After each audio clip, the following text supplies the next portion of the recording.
Hello, everyone. Welcome to episode 240 of Manage the Wild. I'm your host, Nick Madsen. Last week, we had talked about hunter-harvest surveys and whether they should be required or not. Today, I want to talk a little bit about some of the data that we're getting from those hunter-harvest surveys, specifically hindfoot measurements. What does it have to do with wildlife management, and why is it so important? So, hindfoot surveys, what are they? Hindfoot surveys are performed on either dead or alive animals. It doesn't matter. They're performed out in the field when biologists are doing helicopter captures, or when you bring in an animal that you've harvested that still has its limbs attached. It's difficult if you just bring in a head. But they are getting multiple different pieces of information, trying to understand how the population is doing, how the habitat is doing. Are there any easily identifiable factors that they can identify, as well as how is this population doing this year compared to last year? And there's a whole lot. There's blood, there's feces, you can get CWD samples, you can get fat samples. One of the best ones for body condition, though, is the hind foot limb length. There's a couple things you can get from that. One, age estimation. You can tell if the animal falls within a range. A mule deer falls within a range that would suggest it's about 3 years. And then you can look at the teeth, feel the teeth if the animal's still alive. If not, you can pull a tooth, get a tooth sample, and it will give you a pretty good indicator of age. Population demographics. If your whole population that you have surveyed from hunter harvests that were brought into your station, and you measure the entire group that have come in, and your overall is slightly shorter than average, then you can start looking at, well, how was the nutrition? How's the habitat in that area? What was the winter? What was the seasonal changes like? And it starts to alter how you look at animals. So these hindfoot length measurements are super important. It'll also give you a nutritional and health indicator, not just only of the animal itself, but the species. So if you have an animal with a hindfoot that's a lot shorter than the rest, you can look at it and be like, okay, was there any factors coming into it? Disease, or what was the mother? If you have any information on the mother of the animal, or you can look at its age, and you can start to look at and break down a whole bunch of information. Hindfoot will also start telling you a little bit about the past and the future of where these animals are headed.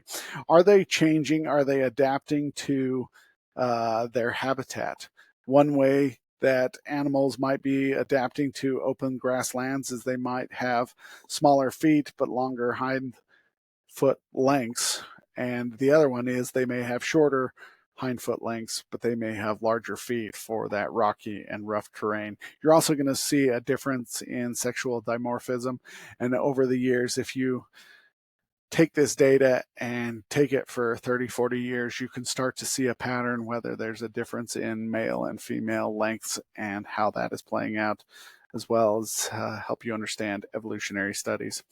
So when I was looking at hindfoot limb length measurements, hindfoot measurements, I was trying to understand exactly why biologists take them.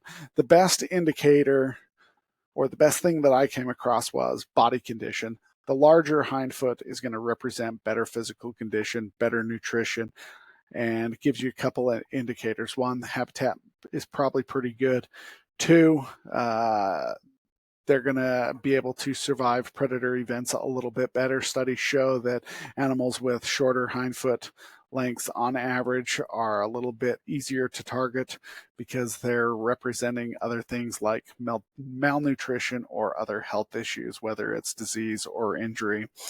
Again, that hindfoot limb length measurement is going to tell you about disease or injury, because you can see whether they are malnourished, whether there's health issues. If the animal falls outside of the majority of the average and is lower than the average, then you can start looking at it and looking at all the different samples that you took, whether it was blood samples, fecal samples. You can start looking at parasite loads and your fat data and all the others, and start to get a pretty good understanding of why that animal is smaller compared to the rest. But if all of them are smaller, then you can start looking at some of the different things. It's going to help you understand survival and reproductive success, because hindfoot size in certain situations have shown that shorter limb lengths equal less reproductive success. So if a female has shorter limb length than average, she's most likely malnourished or suffering health issues. And if she is suffering those, then her chance of reproducing is going to be less likely. Also, some studies have shown that animals, coyotes, cougars in certain situations will target animals that are on average a little bit unhealthier. Also help you understand how they're doing through seasonal changes, especially the younger the animals are. You can really get an indication of how well they did.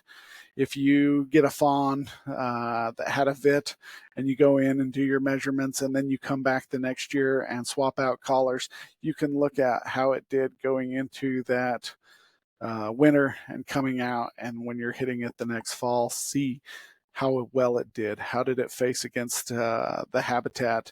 Was there enough food sources for it? What were the weather conditions like? Are there any other environmental factors over different seasons? Meaning, if you are in one unit and you've measured this fawn and it's a little bit larger, you go down, or longer, you go down to the another unit just south of that and it's shorter, you can start to compare the differences in the units and see what factors they are facing. And then again, it's going to give you that long-term population health, because you can start to analyze the hindfoot measurements over extended periods. Wildlife managers, biologists, they're going to look at that data and be like, okay, we've had it in this area for the last 25 years, and we see that overall